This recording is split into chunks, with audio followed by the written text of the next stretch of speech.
আজকে আমি বানাচ্ছি দই বড়া। দই বড়া কিন্তু গরমের সময় খুব একটা আরামদায়ক স্ন্যাক্স। সকালে বলুন সন্ধে বলুন সব সময়তে কিন্তু খুব মজা করে খাওয়া যায়। যারা আমার চ্যানেলটাকে সাবস্ক্রাইব করেননি তারা প্লিজ করবেন, আমাকে একটুখানি এন্থু দেবেন যাতে আমি নতুন নতুন রেসিপি নিয়ে আসতে পারি। আর প্লিজ কমেন্ট করে জানাবেন আপনাদের কেমন লাগলো রেসিপিটা। চলুন এখন বানানো যাক দই বড়া। এই রেসিপিটার জন্য আমি 1 কাপ মতন বিউলির ডাল সারা রাত ভিজিয়ে রেখেছিলাম। এবার এটাকে কিন্তু পিষে নিতে হবে। মনে রাখবেন এটাতে যেন বেশি জল না পড়ে, একটু শুকনো শুকনো ভাবেই আপনাদের মিক্সিতে পিষতে হবে। আমাদের ডালটা পেষা হচ্ছে। ইন দ্য মিন টাইম আমি একটা তেঁতুল নিয়ে নিচ্ছি। তেঁতুলের পরিমাণটা আপনারা যতটা ডাল করবেন সেই অনুযায়ী নেবেন। এখানে আমি একটা বড় তেঁতুল নিয়ে নিচ্ছি। তেঁতুলটা বেশ নরম। এটাকে একটু জলের ভেতরে আপনারা ভিজিয়ে রেখে দেবেন। তেঁতুলটাকে জলের ভেতরে ভিজিয়ে ভালো করে এটার যে ক্লথটা সেটা কিন্তু আপনাদেরকে বার করে নিতে হবে। এটা অন্তত 15-20 মিনিট আপনারা ভিজিয়ে রেখে দিন। এখন আমরা একটা পাত্রে কিছু জল দিয়ে নিচ্ছি। জলটা গরম হয়ে যাবে, তারপরে আপনারা দেবেন গুড়। গুড়টা কিন্তু জলের ভেতরে একদম মেল্ট হবে আর খুব ভালো করে এটা ফোটাতে হবে। গুড়টা কিন্তু আমাদের পুরো ফুটে গেছে। আমরা এই অবস্থায় কিন্তু গ্যাসটা অফ করে দিয়েছি। চাটনিটার ভেতরে কিন্তু আমরা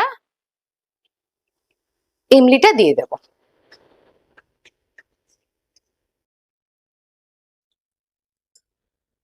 আমরা তেঁতুলের বীজটা বাদে কিন্তু পুরোটাই চাটনিটাতে দিয়ে দিয়েছে।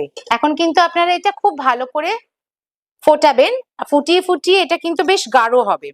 তার সাথে সাথে দেবেন সামান্য একটু নুন। এখানে কিন্তু আমি বিট নুন ইউজ করলাম। এখন একটা শুকনো খোলায় কিছু শুকনো লঙ্কা নিয়ে নেবেন, একটু ধনে, গোটা ধনে, গোটা জিরে আর অল্প একটু মৌরি নিয়ে নেবেন। মৌরিটার পরিমাণটা কিন্তু ধনে জিরের থেকে কম রাখবেন। সবগুলো শুকনো ভাবে ভেজে নিয়ে এটাকে কিন্তু ড্রাই করে নিতে হবে। ডালটা আমাদের বাটা হয়ে গেছে। আমি কিন্তু একদম জল দিইনি, জল ছাড়া বেটেছি। এবার আমরা যে দোকানে দহি বড়া খাই সেটা কেন এত সফট অ্যান্ড স্পঞ্জি হয় সেটা কিন্তু এখানে যেটা হবে তার উপরে ডিপেন্ড করছে। এই সময় দেখুন ডালের কালারটা যেরকম আছে সেটা কিন্তু চেঞ্জ হবে, কারণ আপনাদেরকে কন্টিনিউয়াস এটা কিন্তু ফ্যাটাতে হবে। চেষ্টা করবেন একই সাইডে করে ফ্যাটাবার জন্য।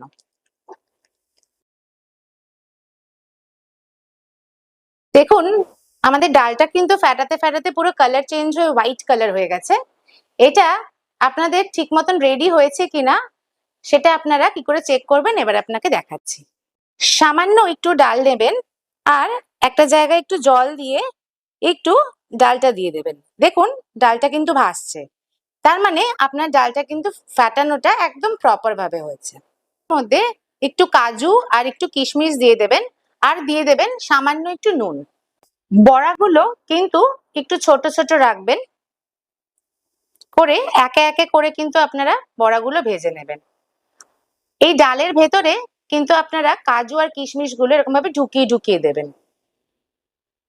আমাদের বড়াটা কিন্তু এতটা অবধি ব্রাউন হবে। এগুলোকে আপনারা জলের ভেতরে দেবেন।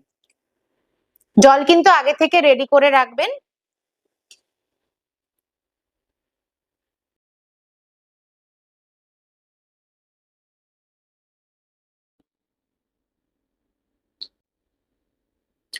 সবগুলো ডাল কিন্তু আমাদের বড়া করা হয়ে গেছে, এরকম জলের ভেতরে দিয়ে রেখেছি। এখন আমাদের কিন্তু বেশ নরম।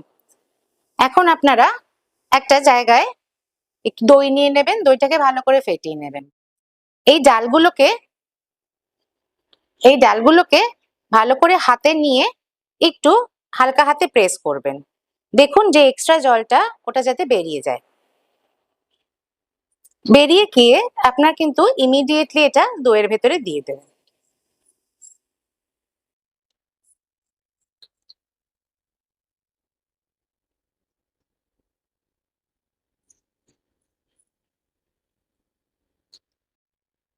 বড়াগুলো কিন্তু সব দইয়ের ভেতরে আমি রেখে দিয়েছি রেস্টে। এটা কিন্তু মোটামুটি 2 থেকে 3 ঘন্টা ফ্রিজে রাখবেন, ইনস্ট্যান্ট আপনারা কিন্তু সার্ভ করবেন না।